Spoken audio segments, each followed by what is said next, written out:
நிமிஷம் குண்டு உளுந்து ஊற வச்சு இப்படி உடைச்சி பார்த்தா ரெண்டாக உடையும். உளுந்து அதுதான் பதமான உளுந்து வடைக்கி. அது கூட கொஞ்சம் ஒரு ஸ்பூன் அளவு துவரம். எப்பவும் நான் மிக்சியில் தான் அரைச்சி வடையை செய்வோம்.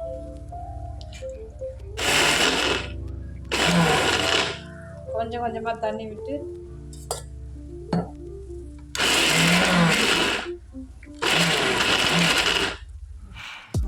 மாவு அரைப்பட்டு போட்டுக்கலாம். கொஞ்சம் பெருங்காயம், கொஞ்சம் ஜீரகம், கொஞ்சம் மிளகு,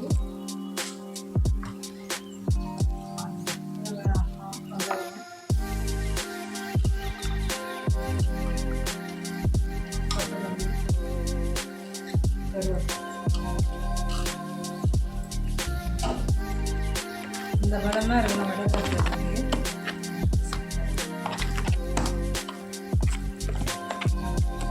இந்த அளவுக்கு இருந்தால் தான் வடை வந்து கிறிஸ்பியாக வரும்.